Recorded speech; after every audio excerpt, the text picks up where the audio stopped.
Buenos días, ¿cómo van?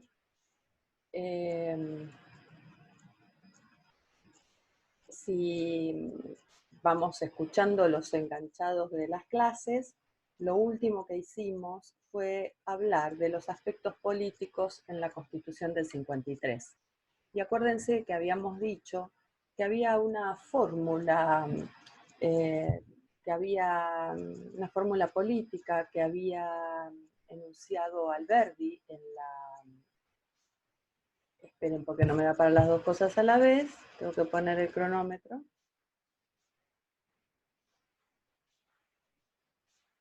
Ahí. Había una fórmula política que había anunciado Alberdi para la organización política del país en las bases, que hablaba de la república posible y la república verdadera. Y que eso lo escuchan la explicación al final de la otra clase, de la clase anterior. Y que eso había dado como resultado un régimen en la Constitución del 53 que iba a dibujar una imagen presidencial con muchas jefaturas, con mucho poder, y cuya explicación teórica radicaba sobre todo en un tipo de liberalismo, como venimos viendo desde el otro día, desde hace muchas clases, en un tipo de lenguaje de derechos que era pensado para todos los habitantes, sean nativos o extranjeros, de la nación argentina, pero ese tipo de derechos eran los derechos civiles, los que habíamos dicho están enunciados entre el 14 y el 18, el 19. Sin embargo, y en el 20 los ampliaba para los extranjeros. Acuérdense que residieran en la nación, sin necesidad de naturalizarse. Eso es la clase pasada. Esa república posible, entonces, estaba pensada con los derechos civiles para todos, pero los derechos políticos para unos pocos. ¿Para qué pocos?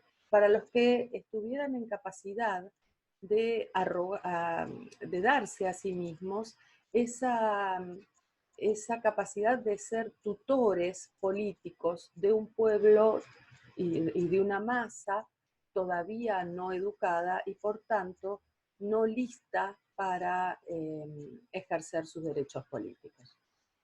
Esa era, una vez que eso estuviera dado, es decir, que hubiera un pueblo que haya alcanzado la civilización en términos de erudición, de educación, que en ese momento se hablaba, pensemos, de que la mayoría de la gente supiera leer y escribir simplemente ahora, no entonces. Una vez que eso estuviera alcanzado, la república a la que se hubiera llegado sería, en términos de Alberdi, la república verdadera. Mientras tanto, la república posible era una república con derechos civiles para todos, pero con derechos políticos para poquitos. En este sentido hablamos de la generación del 80 como la portadora ideológicamente de un liberalismo conservador. Así ustedes lo han leído en Romero, y esa es la explicación que vamos a tratar de dar a lo largo de esta clase en función de tres ejes fundamentales. Esos tres ejes van a tener que ver con cuál fue la transformación económica que, que, que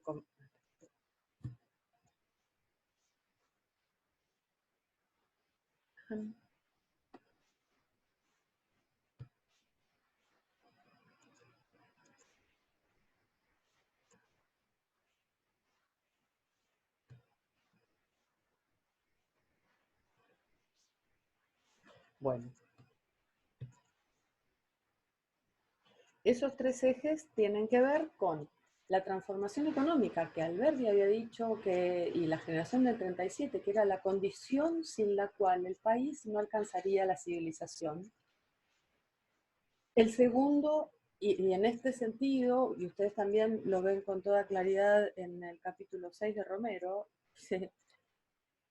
las políticas económicas liberales, dice Romero en el capítulo 6 que ustedes leyeron, las políticas económicas liberales que esta generación desarrolló con una enérgica resolución, dieron por resultado una transformación económica.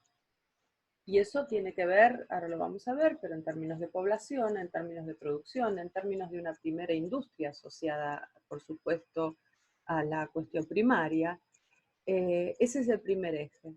El segundo eje que vamos a tratar de entender es cómo se generó todo un régimen político a partir de la generación del 80 que nos permite hablar del orden conservador.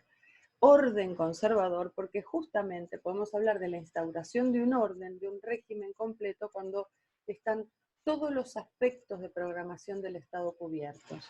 Había que desarrollar jurídicamente, completar jurídicamente en leyes que aseguraran esos ejercicios del lenguaje de los derechos, como venimos siguiendo hace rato, pues se dan las leyes laicas.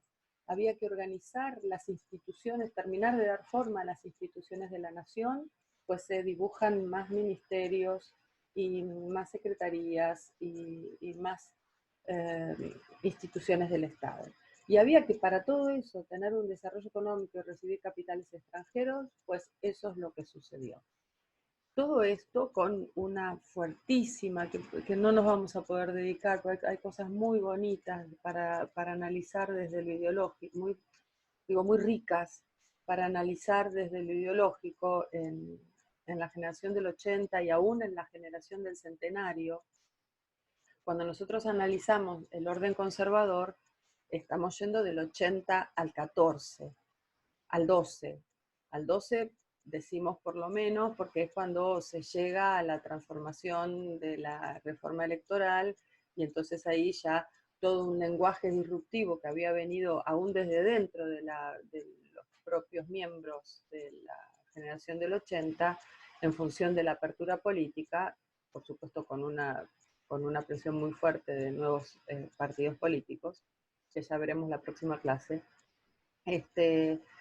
A pesar de que se llega en el 12 a la reforma electoral, hay todo alrededor del festejo de los 100 años de la Revolución de Mayo, estamos hablando de 1910, hay toda una riquísima producción intelectual en función de, Romero lo trabaja un poco, pero no dice qué es eso sobre el centenario, pero en función de un criollismo que se va transformando hasta en anticosmopolita, como portador de una tradición larga de esta nación, y anticosmopolita porque para 1910 hay ciertos resultados de ese proceso inmigratorio que se están viendo que son los no deseados por Alberdi y la Constitución. Bien. Quiere decir, a lo largo de estos minutos vamos a hablar de estos tres ejes: desarrollo económico, régimen político y legislación laica. Lo primero que hay que pensar es que estamos en un momento en que el capitalismo a nivel mundial ya lleva 100 años de desarrollo, por lo tanto, está transitando un reacomodamiento. Ustedes, como saben, o si no saben lo informo rápidamente, el capitalismo vive a nivel internacional, es un análisis teórico, ciertas crisis cíclicas que tienen que ver o con la inversión o con la sobreinversión o con la superproducción. En la década del 70 había habido una crisis de 1870, a 100 años del primer capitalismo liberal, del surgimiento, había habido una crisis de superproducción por la cual se había constituido un nuevo tipo de capitalismo al que los economistas y los historiadores llaman el capitalismo monopólico, en el que había habido una gran concentración de capitales en función de la absorción de ciertas empresas que desaparecían en medio de la crisis o en función de varias empresas que se fusionaban. Entonces, por fusión o absorción de empresas, el capitalismo tuvo que redefinirse y pasó a ser un capitalismo monopólico. Esos monopolios operaban a nivel horizontal o a nivel vertical. Quiere decir, o un monopolio cubre, por ejemplo, toda la comercialización, o la mayoría de la comercialización del, ¿qué podemos decir?, del carbón en cierto mercado masivo, o ese es el horizontal, o un monopolio vertical en el que una empresa va desde la explotación del carbón hasta la comercialización en todos los pasos intermedios del nivel de generación de valor en el sistema capitalista. Sea por conformación de carteles o pools o monopolios, como se los llama, en forma horizontal o vertical, el desarrollo económico capitalista para 1880 necesita una nueva división del trabajo.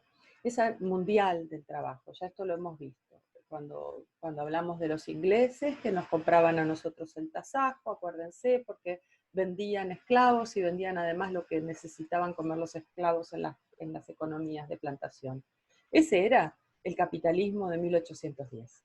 Para 1880 las condiciones internacionales son otras. El proceso de acumulación del capital a lo largo de 100 años es muy otro, y por lo tanto la disponibilidad de capitales para invertir en el extranjero. Argentina en la Constitución del 53 había dicho, recibiremos con manos abiertas el capital extranjero para el desarrollo infraestructural. Le hace diques, puentes, puertos, caminos, ferrocarriles, ni hablar. Eso estaba dicho en la Constitución del 53 y agarra al capitalismo en un momento de muchísima acumulación. Por lo tanto, y no solo esto pasaba en Argentina, un proceso análogo se da en México en el régimen de Porfirio Díaz. Si nosotros estudiamos comparativamente el porfiriato con la generación del 80, o si visitamos el México capital de los edificios de la época del 1900, parece que uno está transitando Buenos Aires del 1900. Quiere decir, no solo es la realidad argentina, varias capitales latinoamericanas, Lima lo mismo, varias capitales latinoamericanas están siguiendo este proceso, por lo cual los mercados de esas nuevas naciones que ya se han consolidado en América independiente son mercados donde invertir en infraestructura o donde invertir en capitales para el capital internacional.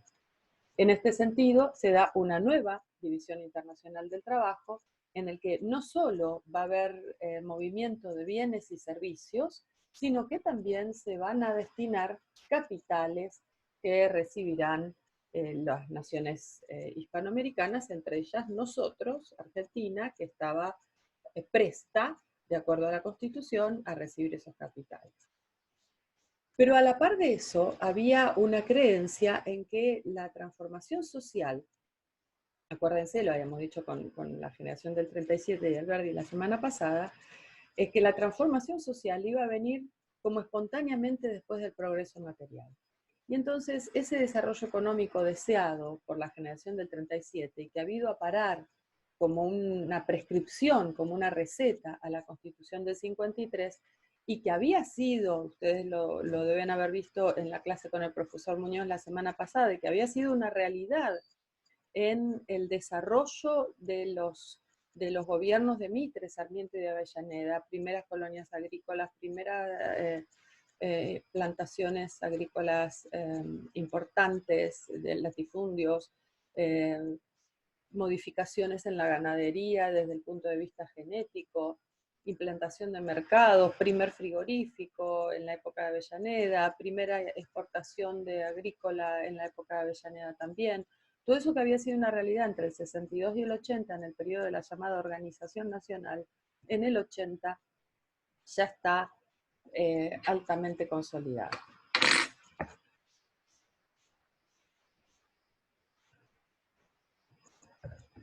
Por otro lado, Argentina se va a estar, en esto que estamos diciendo, Argentina se va a insertar definitivamente en el mercado mundial capitalista como exportador de materia prima y como comprador de capitales o de inversiones directas. Y esta palabra comprador de capitales está usada deliberadamente. A nosotros un banco no nos da un préstamo, nos vende un préstamo. ¿Nos da un crédito? No, nos vende un crédito. En este sentido, me detengo un poquito en esto, porque la llegada de capitales extranjeros no es llegada de capitales extranjeros, son inversiones extranjeras que esperan tener un rédito en este país en desarrollo. Y esas inversiones extranjeras ya estaban siendo puestas desde la década del 60 en ferrocarriles, en puertos, en dragado del puerto de Buenos Aires, etc. Eso como inversiones directas. Pero también hay inversiones indirectas. Se compra capital al extranjero para, por ejemplo, modernizar los cuadros agrícolas, o se compra capital a los bancos extranjeros para alambrar los campos. Todo esto nos mete a nosotros en el medio de un mercado capitalista mundial que se está modificando, y para el cual nosotros también metemos, no solo como una cuestión social, y también hace esa lectura Romero, eh, cuando también lo vemos en sentido socioeconómico, digamos, la cuestión inmigratoria durante el 80 y el 16, durante todo el orden conservador, porque hay que pensar que el inmigrante no solo cambió la conformación social en esta Argentina que era vista como un desierto, sino que, y para el que se esperaba que viniera a transformar socialmente la población autóctona, de acuerdo al plan estatal. Lo que sucedía además era que esos inmigrantes que llegaban, en su mayoría, y ese proceso lo leyeron con toda claridad en Romero, la mayoría de esos inmigrantes en el proceso de crecimiento económico van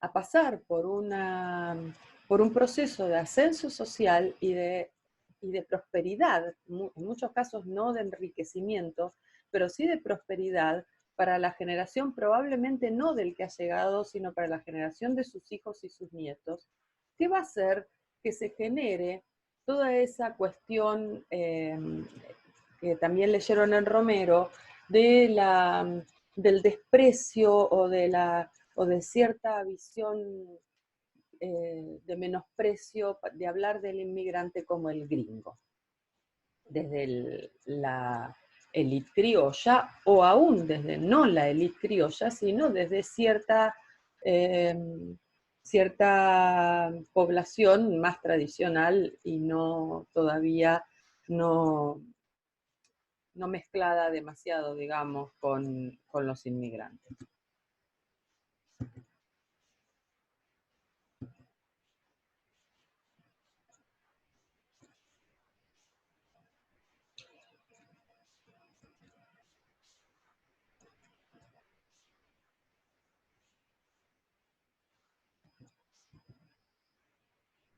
Bueno, frente a todo esto, ustedes seguro que van a poder ampliarlo, pero cada vez que estamos haciendo una clase presencial yo hablo de esta cuestión importante.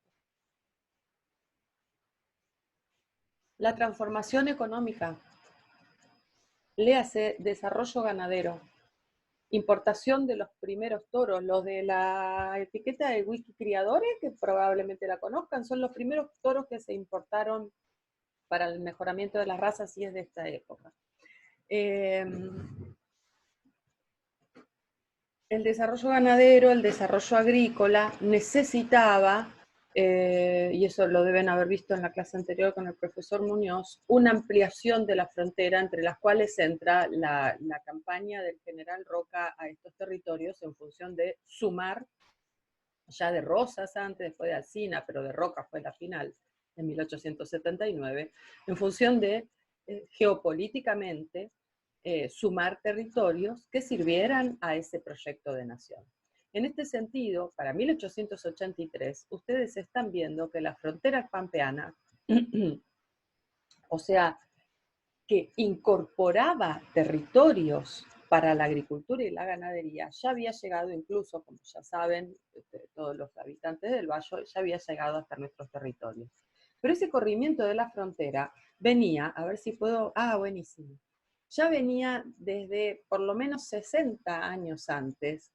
Lo digo muy rapidito, pero para que les suene. En el año 20, Rivadavia, en la década del 20, Rivadavia, creo que fue en el 22, había dado la ley de enfiteusis. La ley de enfiteusis era cómo hacer que se repartieran territorios que llegaban solo hasta el río Salado, acá lo estoy señalando.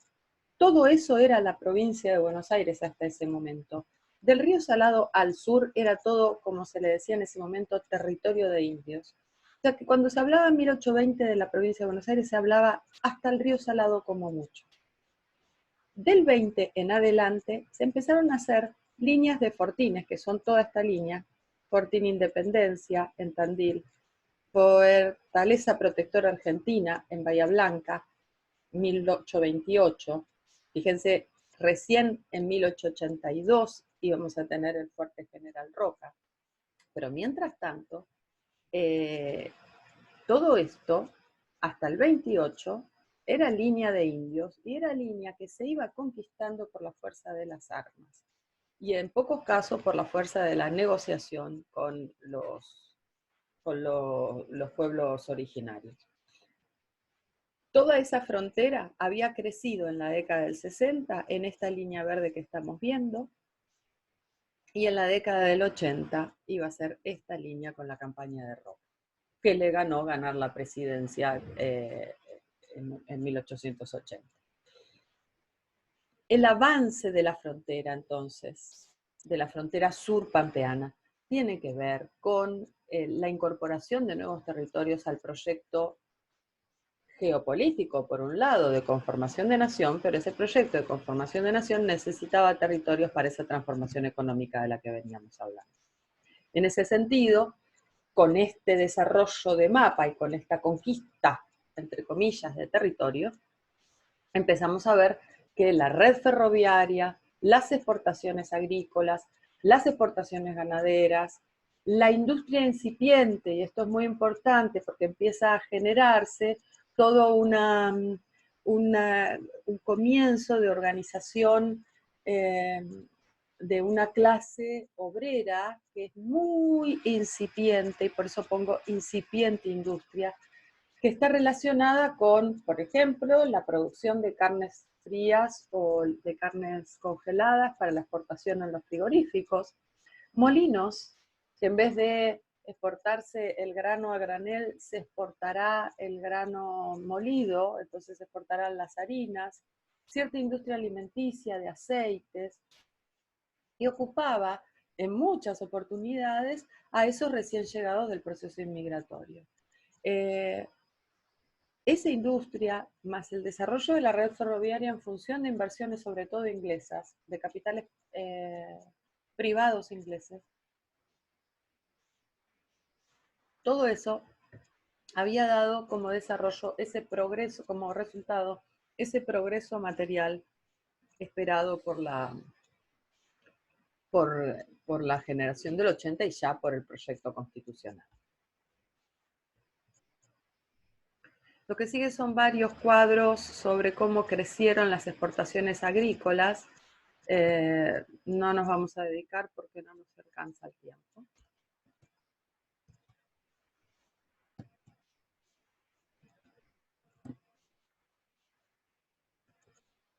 A ver, algo está pasando. Bueno, y finalmente se me agrandó como había querido que se agrandara hace un rato. Ahí estamos. Otra cosa que tenía que ver, no importa, pero se entiende y sirve. Otra cosa que es muy importante de ver, y lo pongo comparativamente en estos dos mapas, es cómo están los ferrocarriles en 1895, en el primer mapa, y cómo están en 1914. Fíjense que este es el momento del orden conservador, 1880, 1916. Un orden conservador que hasta en casos de esta red araña en la pampa húmeda donde se está produciendo el ganado y el grano que se transporta en tren al puerto de Buenos Aires, al puerto de Bahía Blanca y al puerto de Rosario. Fíjense que son Los tres en 1914, los tres centros a donde llegan las telas de araña, sobre todo Buenos Aires y Rosario, pero también, y Córdoba como pasada, pero también Bahía Blanca. Quiere decir, esta economía agroexportadora pensada en función del mercado extranjero para la exportación de bienes primarios y recepción de capitales da lugar a un desarrollo infraestructural clarísimo que sobre todo se ve en este mapa en la red ferroviaria. Bien, vayamos a la cuestión política. Cuando hablamos de un régimen político, hablamos de cierta estructura de autoridad, es decir, cómo se organiza el poder, cuáles son las reglas de juego que hay alrededor de ese poder y también de qué creencias están sustentando este régimen político.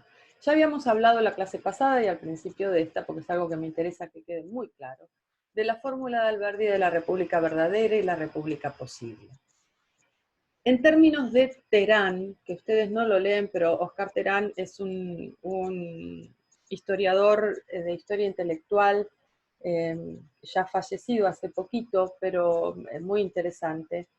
Lo que procuró esta fórmula de Alberdi fue un liberalismo restrictivo.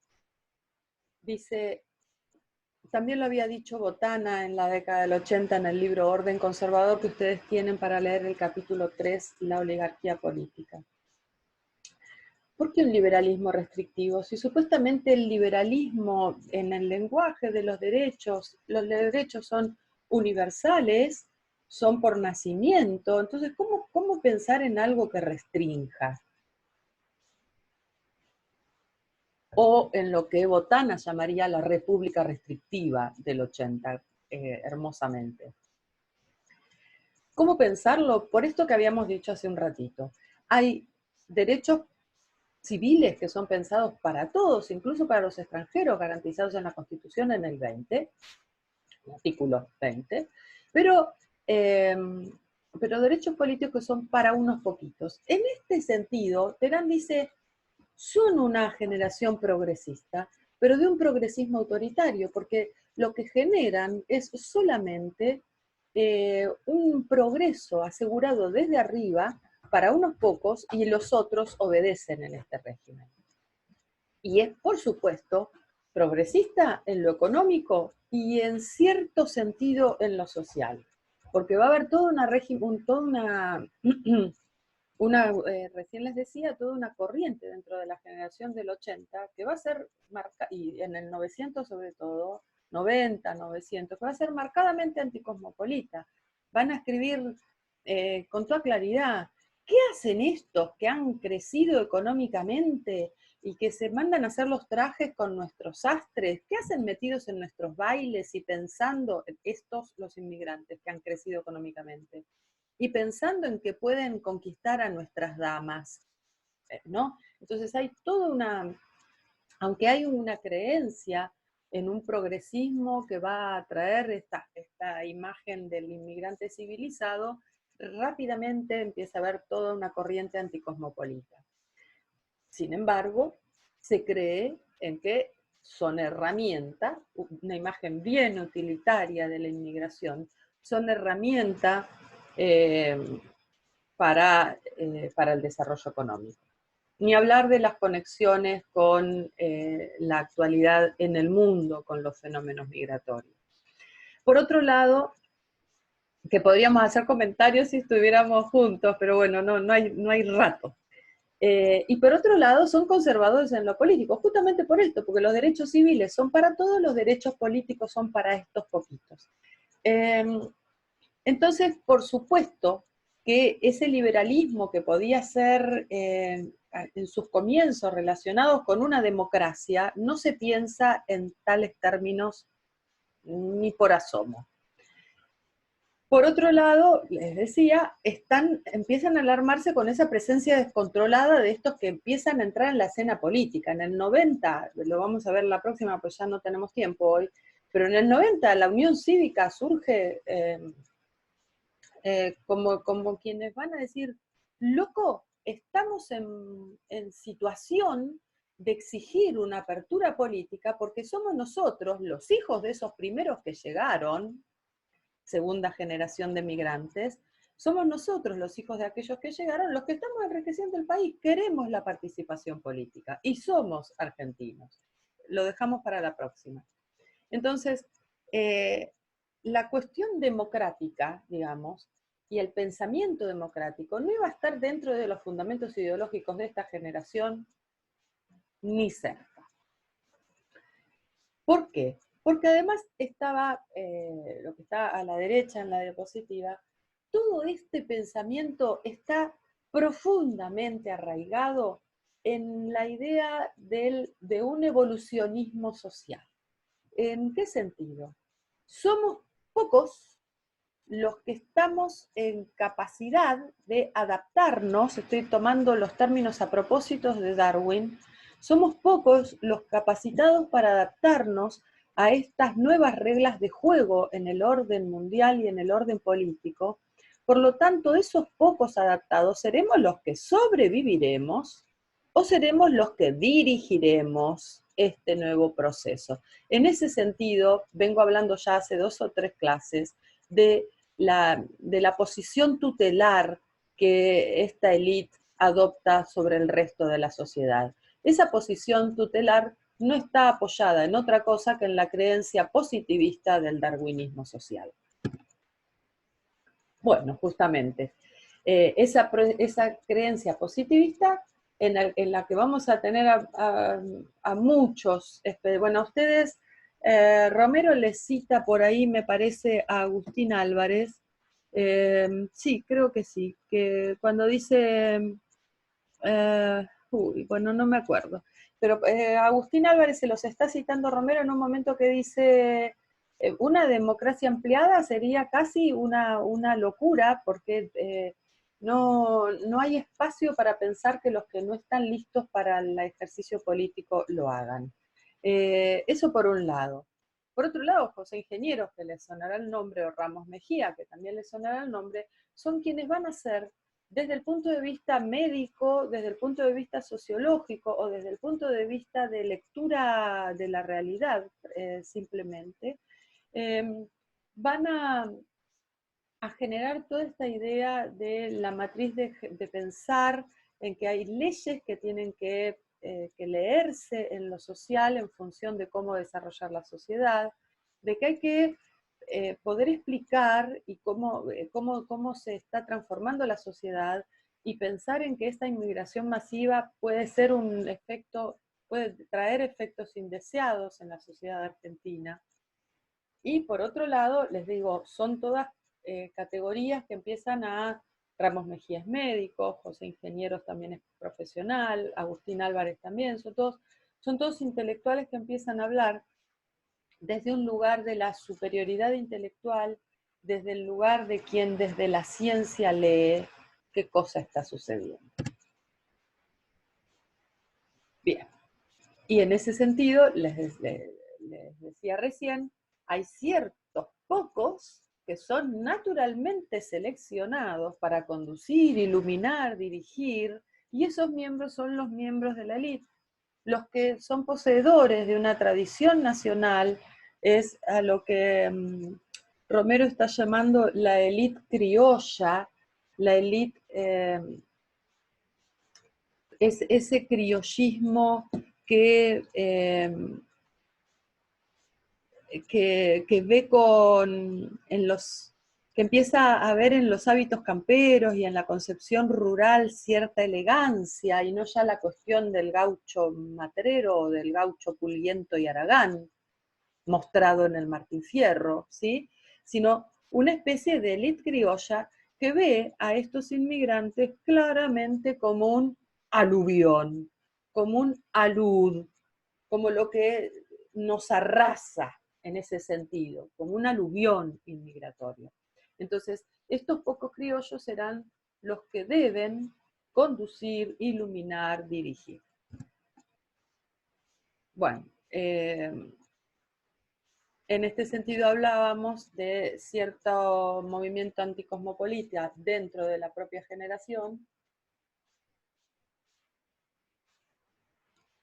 que temen que este aluvión inmigratorio vaya contra la integridad de la nación, ¿sí? Contra la cohesión interna de la nación, porque a la par esos inmigrantes empiezan a tener una especie de mutualismo étnico y se empiezan a organizar en función de cierto mutualismo étnico, por lo cual empieza a ver en todos los pueblos o ciudades en los que ustedes viven, verán que hubo asociación española, asociación italiana, sociedad israelita, depende de las regiones, sociedad alemana en otra época, pero empieza a haber cierto mutualismo étnico por el cual esos inmigrantes, como ustedes leyeron en Romero, que viven frente a la doble lealtad de la patria de origen y la patria de adopción, se juntan para la supervivencia del extrañar y el no poder regresar a esa patria de adopción, pero además esta élite criolla los empieza a ver como una amenaza contra la integridad nacional.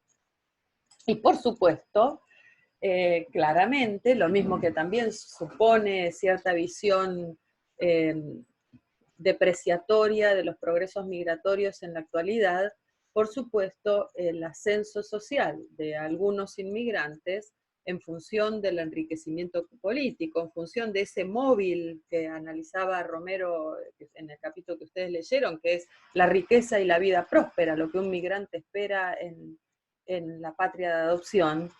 Eso empieza a ser una presión sentida desde abajo por la propia oligarquía frente a la que va claramente a reaccionar.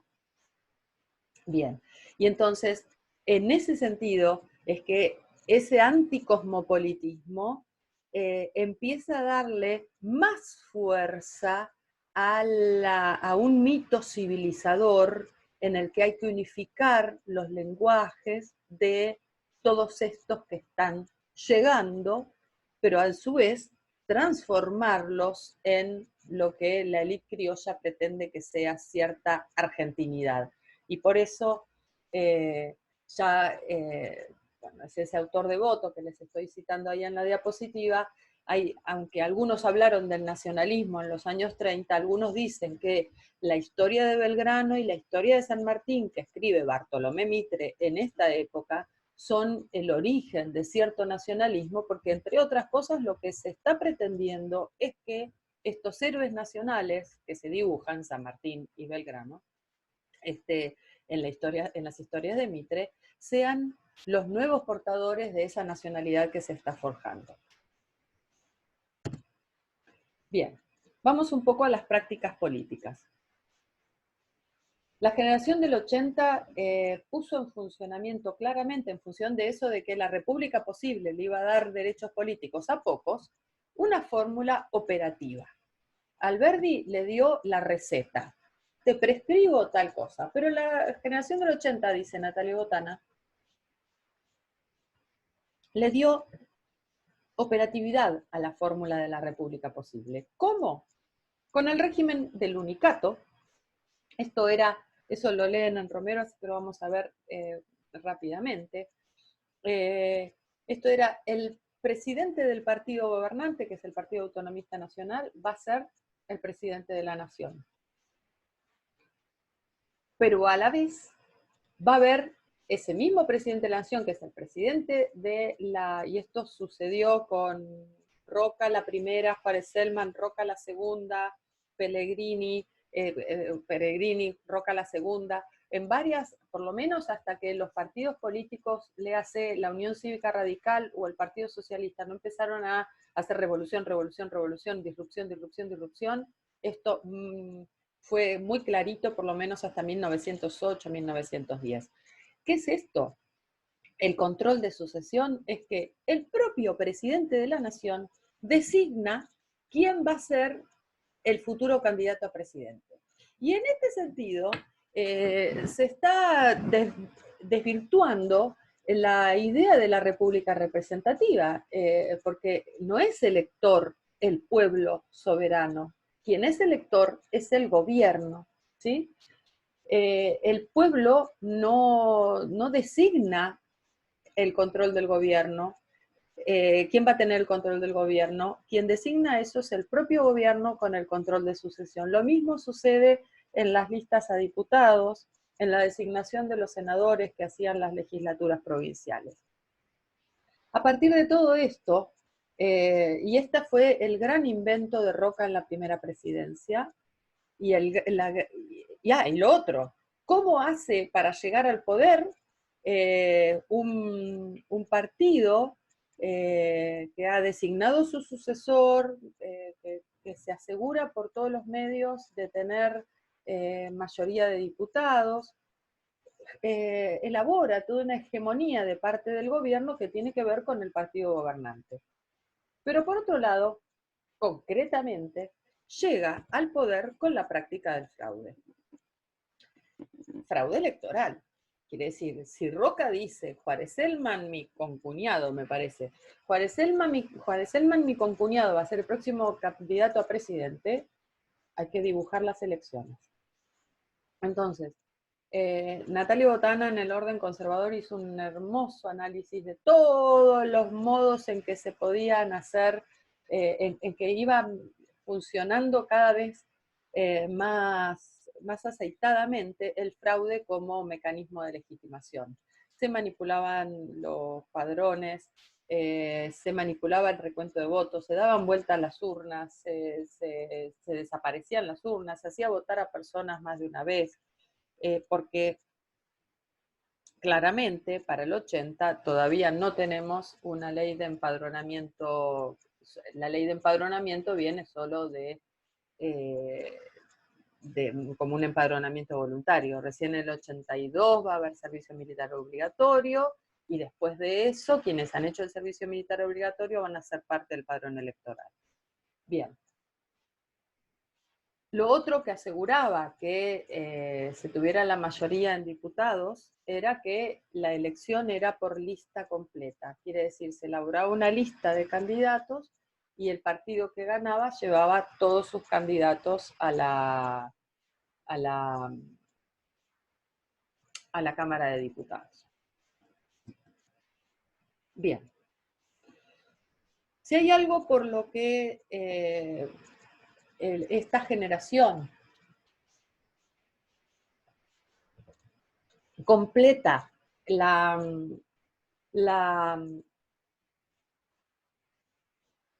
organización legislativa, jurídica, o intenta completar la organización jurídica, y ya ustedes vieron el otro día que durante Mitre y Sarmiento Avellaneda se habían mandado a sancionar los códigos. Algunos de los códigos fueron anteriores y otros se dan en la época del orden conservador, pero codificar las leyes era todo una modernización jurídica del Estado. Pero además estaban haciendo falta, y ustedes lo leyeron en el capítulo de Romero, una ruptura más respecto del orden tradicional político, que todavía quedaba de lo colonial, que era la ruptura entre la Iglesia y el Estado. Varias cuestiones de la vida cotidiana tradicionalmente habían sido manejadas por la Iglesia, los matrimonios, o las iglesias, los matrimonios, o las tradiciones religiosas, los matrimonios, los nacimientos, las defunciones, el registro de las personas, la educación.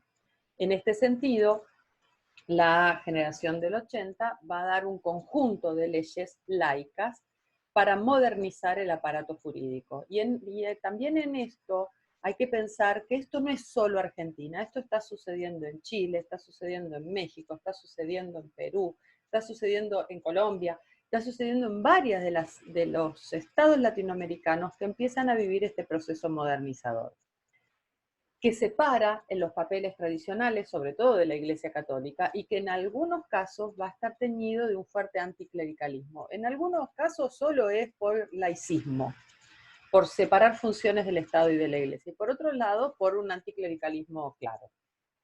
Bien, y eso es parte de la matriz positivista, porque si hay leyes naturales que hay que descubrir en las sociedades, esas leyes naturales deben ser regidas por leyes jurídicas que les den espacio, no por poderes tradicionales que los organicen, ¿sí? Bien, bueno, yo decía, no me había olvidado que lo tenía, pero la corriente parecida en otros países. Bueno, una de esas leyes es la del registro civil, del año 84. para capital y territorios nacionales. Acuérdense que las provincias hasta este momento son 14, que varias otras regiones del país, del norte de Santa Fe hacia el norte y del río Colorado hacia el sur y La Pampa, son todos territorios nacionales hasta el peronismo, que serán en el 58 decretados provincias. Pero mientras tanto, para la capital y los territorios nacionales, en el 84 el Congreso de la Nación da la Ley de Registro Civil. Será registro de personas, recién en 1948, pero mientras tanto se va a legislar y va a anotar nacimientos, matrimonios, defunciones, va a regir cementerios. Quiere decir, todo este conjunto de funciones sociales que cumplía la Iglesia pasa a cumplirlas el Estado. Bien. Ya había habido antecedentes, por ejemplo, Nicasio Oroño, que había sido un gobernador de la provincia de Santa Fe, había dado una ley de registro civil en la década del 60. Otra ley importantísima es la Ley de Educación Común, la 1420. Y esto tiene que ver, yo les dejo puesta la diapositiva, pero como no nos alcanzan los minutos de la clase, lo voy a explicar. Esto tiene que ver con una necesidad de nacionalizar a toda esta masa inmigrante. Todos los hijos de los que están naciendo ya para 1884 y todos los que llegan acá y viven en los conventillos en Buenos Aires y en las grandes ciudades y hablan como pueden y se comunican como pueden, están haciendo peligrar la tradición nacional. Entonces a todos esos hay que argentinizarlos. Para eso se crea la Ley de Educación Común. La Ley de Educación Común es la 1420, que va a decir que la educación a partir primaria en ese momento va a ser obligatoria, libre y gratuita. Y como es obligatoria, los padres de los niños que no sean enviados a la educación laica, me olvidé, laica, gratuita y obligatoria,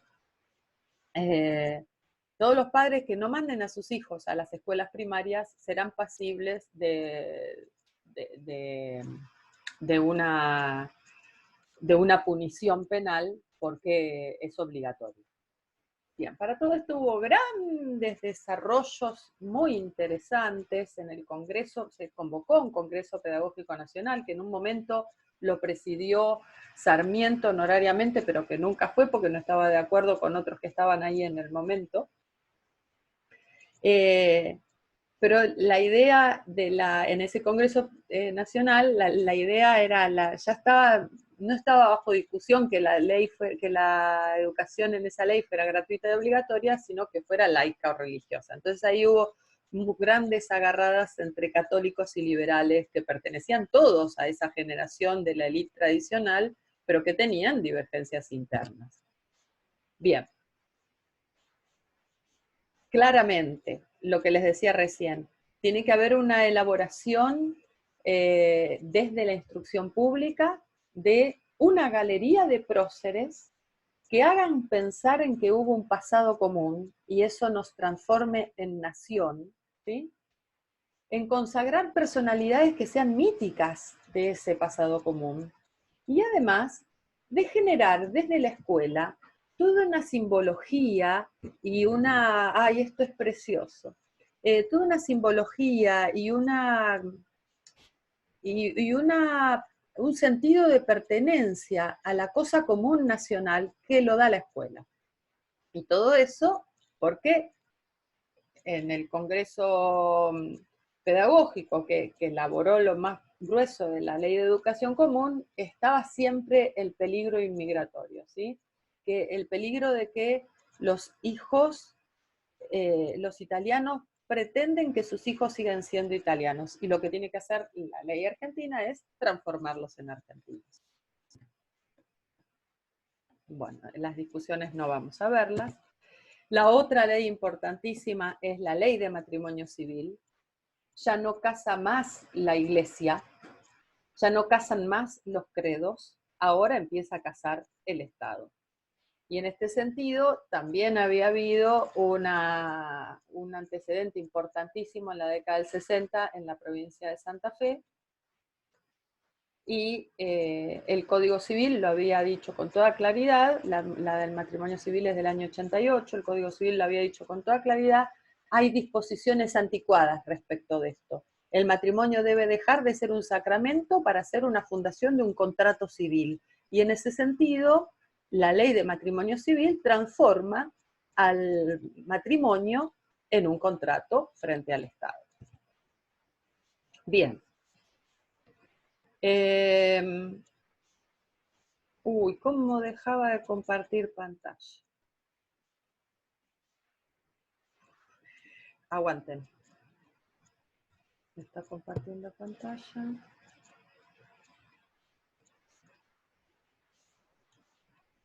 Detener compartición. Bueno, ahí estamos. Me da mucho trabajo. Bueno, hemos tratado de decir a lo largo de esta clase, para ir resumiendo, cómo hubo tres ejes fundamentales respecto de la transformación social que trajo consigo el aporte de la masa inmigratoria. El llamar aluvión inmigratorio es ponerle el nombre depreciatorio que le dio esa élite tradicional, ¿sí? En ese sentido, el nombre era aluvial de Romero habría que ponerlo bajo la lupa, ¿sí? Tengamos en cuenta que Romero escribe ese libro en 1946. Entre otras cosas, en lo que ustedes leyeron, es viejísimo, es tradicional, pero es viejísimo. Y entre otras cosas, Romero se ganó la rajada del país de parte del peronismo, se tuvo que ir a México, y estuvo exiliado en México por unos años, cuando presentó este libro. Ya serán otros cuentos que nos daremos en otro momento. Pero Romero comparte la idea del aluvión inmigratorio en cierto sentido, porque no sé si del peligro y todo eso, porque la visión de Romero de la historia es bastante social, de hecho es el padre de la historia social en Argentina. La primera cátedra de historia social argentina la funda él en la UBA en los años 20. Pero esa idea de que ha habido una luz que ha llevado por delante, ármense la imagen de un aluvión, ¿sí? Una luz se ha llevado por delante lo que existía y el alud barre con lo que hay. Esa es la imagen de la masa inmigratoria que se generó en muchos de la élite tradicional. Eso por un lado. La transformación económica sin la presencia del migrante no hubiera sido posible, y esto lo tenía clarísimo Alberdi, los constituyentes, los presidentes de la Organización Nacional, la misma generación del 80, todos, solo que veían cierto peligro, ¿sí? Eso como transformación social. Como transformación económica, claramente el crecimiento, el desarrollo económico, ustedes habrán escuchado 1000 veces hablar de Argentina, granero del mundo, pues es de este momento. Y por otro lado, este régimen conservador, que es liberal, pero que es conservador, en el sentido en que no le da los derechos políticos a todos, en el sentido en que en ningún momento asocia liberalismo con democracia, ¿sí? Sino con una república restringida a unos pocos, la república restrictiva, ese progresismo autoritario de Terán.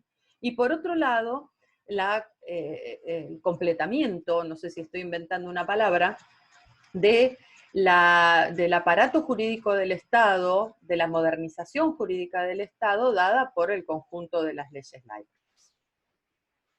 Bien, nos vemos la próxima semana con el radicalismo, pero antes de pensar el radicalismo tenemos que ver que en este mismo periodo, me encanta porque les voy haciendo como generando lo que sigue, ¿no? Hoy arrancamos con República Verdadera y Posible, y hoy estoy terminando con esto para decirles que dentro de todo este periodo no hemos hablado, y vamos a empezar así la clase que viene, de quiénes pusieron en tela de juicio este modelo liberal conservador. Y quienes pusieron en tela de juicio el modelo liberal conservador fueron los partidos políticos modernos que se fueron configurando desde la revolución del parque que dio origen a la Unión Cívica Radical. Bueno, pero eso lo vamos a ver la próxima semana. Nos vemos en algún momento.